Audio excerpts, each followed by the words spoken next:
आइए डिस्कस करते हैं मोशन चैप्टर में गिवन एक इन-टेक्स्ट क्वेश्चन के बारे में। A farmer moves along a boundary of a square field of side 10 meters in 40 seconds. What will be the magnitude of the displacement of the farmer at the end of 2 minutes 20 seconds from his initial position? तो question में जो data given है वो कहता क्या है, ध्यान से देखिए। एक स्क्वायर फील्ड है, मान लेते हैं फार्मर ए से चलना चालू करेगा, यानी कि उसकी इनिशियल पोजीशन ए मान के चलते हैं। अगर वो ए से चलना चालू करेगा तो इस स्क्वायर फील्ड की बाउंड्री के अलोंग चलते चलते 40 सेकंड में वो एक चक्कर लगा लेगा, यानी कि ए से चलकर वापस ए तक आने के लिए एक चक्कर लगाने के लिए उसे 40 सेकंड मैक्सिमम लग रहे हैं। ये तो गिवन डेटा है। क्वेश्चन में आगे ये गिवन है कि टोटल वो 2 मिनट 20 सेकंड तक चल रहा है इसी बाउंड्री के अलोंग। तो क्वेश्चन में ये पूछा है कि 2 मिनट 20 सेकंड बाद उसका टोटल डिस्प्लेसमेंट क्या रहेगा। तो ये था क्वेश्चन। अब देखो इसको सॉल्व कैसे करेंगे। Farmer completes 1 round in 40 second, ये तो गिवन है। टोटल टाइम 2 मिनट 20 सेकंड तक वो टोटल चला है। तो पहले इसको सेकंड में कन्वर्ट करेंगे। 2 मिनट का मतलब है 120 सेकंड प्लस में ये एक्स्ट्रा 20 सेकंड, तो टोटल हो जाएगा 140 सेकंड। तो भैया 140 सेकंड तक ये स्क्वायर फील्ड की बाउंड्री के साथ साथ चल रहा है। अब हमें ये देखना है 140 सेकंड में ये कितना चला है। फिर हम इसकी फाइनल पोजीशन लोकेट करेंगे और इनिशियल पोजीशन और फाइनल पोजीशन के बीच के शॉर्टेस्ट डिस्टेंस को हम डिस्प्लेसमेंट मानकर इस क्वेश्चन को करेंगे एंड। अब देखो क्या करना पड़ेगा फाइनल पोजीशन ढूंढने के लिए। देखो 40 सेकंड में वो एक चक्कर लगा रहा है। Number of rounds completed in 40 seconds, यानी कि एक चक्कर लगा रहा है वो 40 सेकंड में। तो एक सेकंड में कितना चक्कर लगाएगा? इस मेथड को यूनिटरी मेथड बोलते हैं। छोटी क्लासेस में, जूनियर क्लासेस में आपने ये मेथड मैथमेटिक्स में प्रैक्टिस किया हुआ है। Number of round completed in 40 second, एक राउंड। 40 सेकंड में एक राउंड, तो एक सेकंड में 1/40 राउंड्स। मैथमेटिक्स इतनी तो आती होगी भैया, बहुत बढ़िया है, इतनी आती है। नहीं आती है तो हम बता रहे हैं। Number of round completed in 40 seconds 1, number of rounds completed in 1 second 1/40। तो इस हिसाब से number of rounds completed in कितने सेकंड, कितने सेकंड 140 सेकंड। कितने राउंड कंप्लीट कर लिए होंगे 140 सेकंड में? 1/40 इंटू 140। इसको सॉल्व करोगे तो आंसर आ जाएगा 3.5 राउंड्स। तो बात यहां तक पहुंची है कि 40 सेकंड में वो एक चक्कर लगाता है और 140 सेकंड में वो 3.5 यानी कि 3.5 राउंड कंप्लीट कर लेता है। तो अब हम लोकेट करेंगे फाइनल पोजीशन को। देखो कैसे, ये रही इनिशियल पोजीशन, ये तो हमने मान ली थी कि ए को इनिशियल पोजीशन मान लो। अब देखो ए से चला बी, बी से गया सी, सी से गया डी, डी से वापस आ गया है ए। इसको बोलेंगे एक चक्कर। अब मेरे साथ काउंट करना, 1 2 3 3.5। तो 3.5 चक्कर यानी कि 3.5 राउंड्स के बाद वो आकर रुक जाएगा सी पर।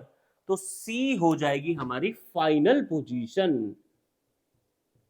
भाई बहुत इजी है, बहुत इजी है, समझ ही आ गया होगा अभी तक तो। अरे समझ आ गया होगा क्या? समझ ही आ गया भैया, बहुत सिंपल है। 3.5 राउंड बाद, 3.5 राउंड, 1 2 3 3.5, 3.5 राउंड बाद सी को हम फाइनल पोजीशन मार्क कर रहे हैं। तो सिंपल सी बात, डिस्प्लेसमेंट होता क्या है? सबको पता है, सबको पता है डिस्प्लेसमेंट क्या होता है। इनिशियल पोजीशन से फाइनल पोजीशन तक के बीच में जो शॉर्टेस्ट डिस्टेंस है, सबसे छोटा रास्ता जो है, वही डिस्प्लेसमेंट है। यानी कि ए से लेकर सी तक सबसे छोटा रास्ता है एसी, इसी को बोलेंगे डिस्प्लेसमेंट। क्वेश्चन बन रहा है भैया, क्वेश्चन बन रहा है, आंसर निकलने वाला है। तो एसी इज द डिस्प्लेसमेंट। लिख देंगे, लिख देंगे यहां पर। अभी अभी नई बात पता चली कि भैया एसी इज द डिस्प्लेसमेंट। अब करेंगे calculation for AC. Calculation for AC। AC की वैल्यू निकालनी है।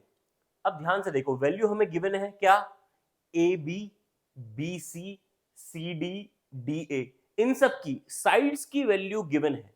लेकिन अगर आप ध्यान से देखोगे ABC और यहां से अगर इधर आ जाओगे तो क्या ये एक ट्राइंगल बनता है? बिल्कुल बनता है। तो इस ट्राइंगल के हिसाब से हमें AC की वैल्यू फाइंड करनी है। ध्यान से देखोगे तो एक राइट एंगल ट्राइंगल है, राइट एंगल ट्राइंगल है। तो इन ट्राइंगल ABC हमें लगानी यहां पर पाइथागोरस थ्योरम। क्या कहती है पाइथागोरस थ्योरम? हाइपोटेन्यूज का square is equal to perpendicular का स्क्वायर प्लस बेस का स्क्वायर। अब मैं बता देता हूं हाइपोटेन्यूज क्या है, परपेंडिकुलर क्या है और बेस क्या है। ये रहा बेस AB, ये रहा परपेंडिकुलर CB, और ये रहा हमारा हाइपोटेन्यूज AC, जिसको हमें फाइंड करना है। यही हाइपोटेन्यूज हमारा डिस्प्लेसमेंट है। आओ वैल्यू पुट कर देते हैं। हाइपोटेन्यूज है AC का स्क्वायर, बेस क्या है, बेस बेस बेस AB का स्क्वायर, और परपेंडिकुलर क्या है, BC या CB, कुछ भी बोल लो, CB का स्क्वायर। CB की वैल्यू है 10, तो 10 का स्क्वायर, AB की वैल्यू है 10, 10 का स्क्वायर। 10 का स्क्वायर सभी को पता है 100, अगेन 10 का स्क्वायर सभी को पता है 100। तो यहां पर AC स्क्वायर की वैल्यू आ जाती है 200, और इस हिसाब से AC की वैल्यू आ जाएगी 200 का रूट। अब रूट को कैसे सॉल्व करते हैं ध्यान से देख लो, आता ही होगा, लेकिन मैं एक बार सॉल्व करके दिखा देता हूं। इसको खोल देंगे, एक्सपेंड कर देंगे, 100 इंटू 2। अब 100 का स्क्वायर रूट करेंगे तो आ जाएगा 10। तो AC की वैल्यू यहां पर आती है 10 रूट 2 मीटर्स। तो आखिरकार हमें A से लेकर C तक की डिस्टेंस की वैल्यू पता चल गई है, 10 रूट 2 मीटर्स। तो यही है हमारा फाइनल आंसर। इसको हम यहां पर लिखेंगे, डिस्प्लेसमेंट। देखो लिखने का तरीका सोचो, आखिरी जो स्टेटमेंट होती है उसके मार्क्स होते हैं, उसको ध्यान से लिखेंगे। जिस तरीके से क्वेश्चन में पूछा होता है वैसे ही हम आंसर उसको प्रोवाइड करेंगे। Displacement after 2 minutes 20 seconds is 10 root 2 metres. तो इस तरीके से हम क्वेश्चन को सॉल्व कर चुके हैं।